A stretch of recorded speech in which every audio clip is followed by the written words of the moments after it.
bombastic side eye, criminal offensive side eye.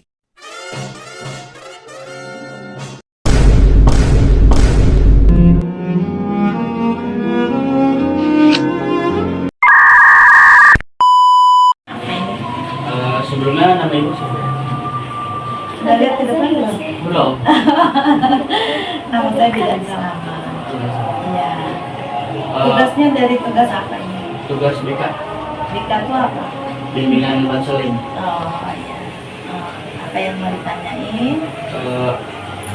Kalau di sini kerjaan ibu apa ini?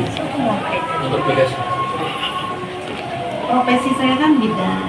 Jadi pekerjaannya itu banyak, menolong persalinan, terus periksa kehamilan, melayani pemeriksaan KB, konsultasi,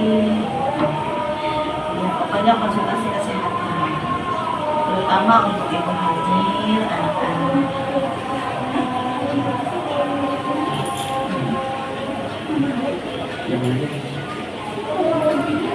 Syarat menjadi bidan itu apa? Syarat menjadi bidan harus sekolah bidan, sekolah kebidanan.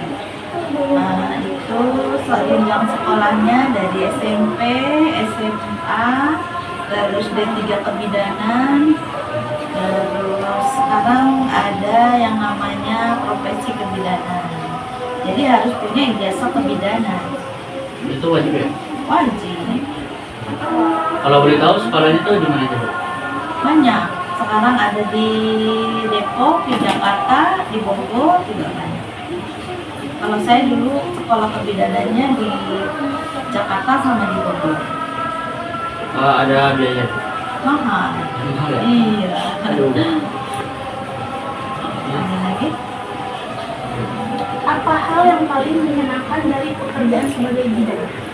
Ya, banyak. Menolong orang terutama ya. Karena kan pekerjaan bidan itu tidak semata-mata mengejar uang ya, tapi kita senang bisa nolong pasien lahiran, terus bisa menolong ibu dengan selamat. Artinya dengan profesi bidan itu bisa menghasilkan anak sehat, bayi-bayi sehat gitu. Karena kan dengan itu kita dari awal kehamilan, persalinan sampai bayinya itu biasanya datang periksa ke bidan. Jadi yang menyenangkan yaitu terutama bisa menolong ibu terutama ya. Kalau dukanya, Bu?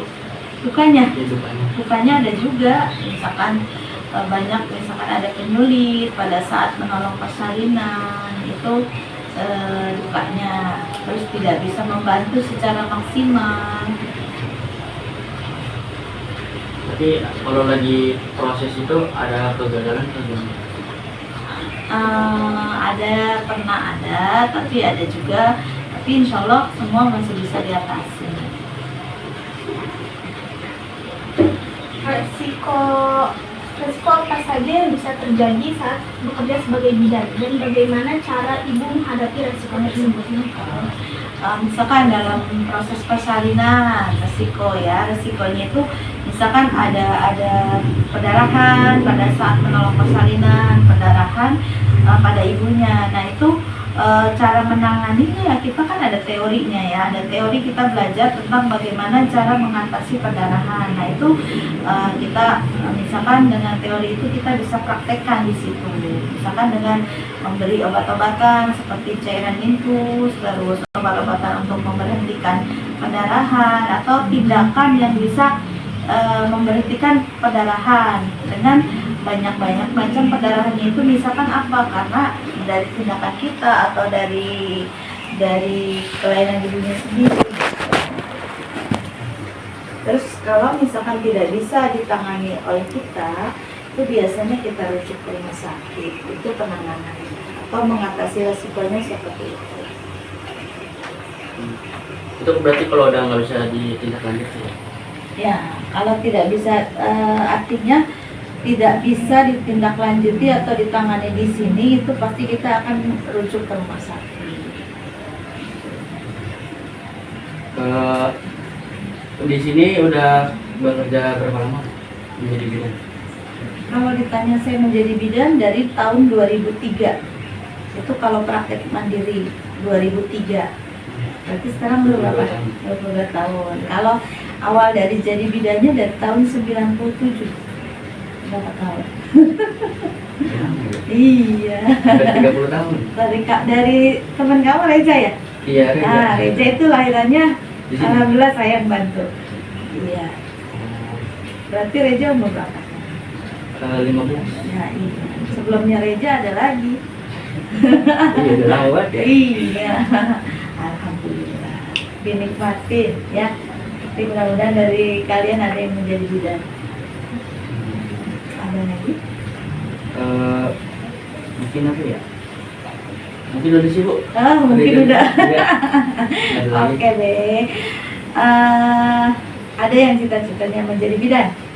Dokter sih. Oh, jadi dokter ya, bagus. Nah, jadi dokter itu ya dari sekarang harus benar-benar, jangan cuma niat ya, tapi belajarnya harus benar-benar giat ya, jangan benar-benar males ya.